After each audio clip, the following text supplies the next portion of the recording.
अस्सलामुअलैकुम। JNM kitchen में आप सबको खुश आमदीद। आज हमारे किचन में बन रहा है कीमा, बंद गोभी और आलू की सब्ज़ी। तो चलिए जी अपनी रेसिपी शुरू करते हैं इस दुआ के साथ कि अल्लाह ताला सबके दस्तरखान भरे रखे, आबाद रखे, आमीन सुम्मा आमीन। यहाँ पे मेरे पास मैंने 400 ग्राम कीमा लिया है। कीमा है मेरे पास। और ये बंद गोभी, जिसे पत्ता गोभी भी कहते हैं, बंद गोभी भी कहते हैं, ये है। 2 दरमियाने साइज़ के आलू हैं। कसूरी मेथी है। इसे मैं धो के, हमेशा की तरह धो के इस्तेमाल करूँगी, दिखाने के लिए आपको सिर्फ मैंने यहाँ पे इसको रखा है।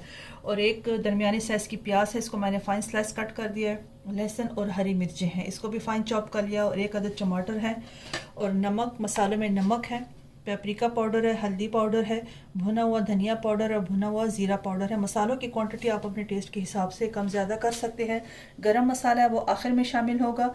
तो चलिए जी अपनी कुकिंग शुरू करते हैं। अगर आप चैनल पे नए हैं तो JNM किचन को सब्सक्राइब करना ना भूलें। और अगर वीडियो पसंद आए तो लाइक ज़रूर करें। कुकिंग ऑयल यहाँ पे गर्म हो चुका है। अब इसमें प्याज शामिल कर देंगे। बिस्मिल्लाहिर्रहमानिर्रहीम।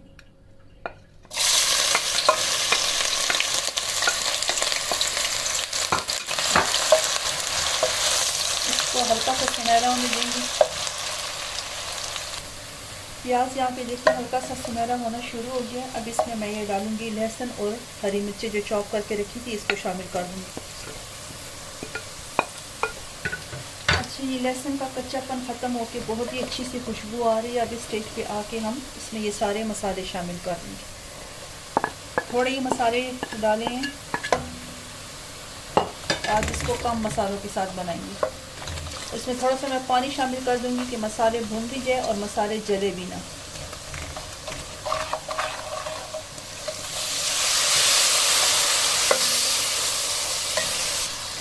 ये मसाला यहाँ पे भुन गया। और वो एक अदद मेरे पास टमाटर था, उसको मैंने इस तरह से कद्दूकश करके इसके ऊपर वाला छिलका मैंने उतार दिया और सिर्फ इसका ये पल्प इस्तेमाल करूँगी। इसको अच्छे से मिक्स कर देंगे और थोड़ी देर के लिए मैं इसको कवर करके रख दूँगी कि टमाटर गल जाए। मसाला यहाँ पे माशाल्लाह से भून चुका है, टमाटर भी नरम हो गए। अब इसमें मैं ये कीमा शामिल कर दूँगी।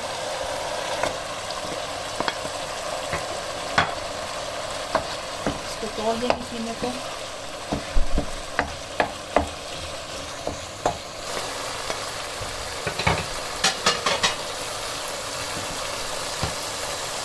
अच्छा जी, कीमा मैंने 5 मिनट तक हाई फ्लेम पे इसको अच्छे से भून लिया। देखिए इसका सारा तेल सेपरेट हो गया।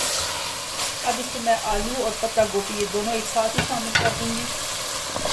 पहले इसको डालूंगी, आलू को थोड़ा सा मिक्स करके फिर साथ ही पत्ता गोभी डाल के इसको मैं हल्की आंच पे पकने के लिए छोड़ दूँगी।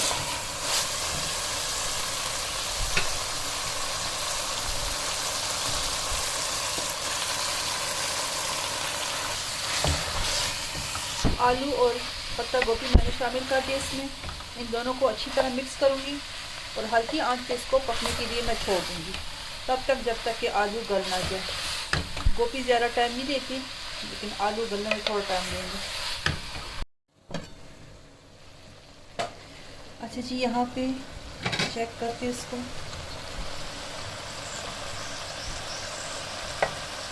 आलू भी गल चुका है और गोभी भी गल चुकी है। बीच बीच में मैंने 1-2 दफ़ा इसको चेक किया था। और पानी इसमें हमने बिल्कुल भी शामिल नहीं किया। आप ये कोशिश करें कि जब भी सब्ज़ी बनाए तो सब्जियों को अपने ही स्टीम में पकने दिया करें, वो बहुत ज़्यादा टेस्टी बनती है। अब इसमें मैं ये कसूरी मेथी शामिल कर दूँगी, मैंने धो के शामिल की है। और 2 हरी मिर्चें डाल दूँगी, इसी तरह हाथ से तोड़ के डाल दूँगी। अब इसको 3 मिनट के लिए मैं हाई फ्लेम पे भूनूंगी कि अगर थोड़ा बहुत इसमें कोई पानी है तो वो खुश्क हो जाए। फिर ये बिल्कुल तैयार है, आपको सर्व करके दिखाती हूँ। अच्छा जी, ये देखें माशाल्लाह माशाल्लाह मज़ेदार सालन बनके तैयार हो गया। कीमा, आलू और बंद गोभी। उम्मीद है आपको इंशाल्लाह आज की ये रेसिपी ज़रूर पसंद आएगी। अगर पसंद आए तो इसको लाइक ज़रूर करें और अगर चैनल पे नए हैं तो JNM किचन को सब्सक्राइब करना ना भूलें। इस वीडियो को यहीं पे एंड करते हैं इस दुआ के साथ कि अल्लाह ताला सबको खुश रखे, आबाद रखे, आमीन सुम्मा आमीन। अल्लाह हाफिज़।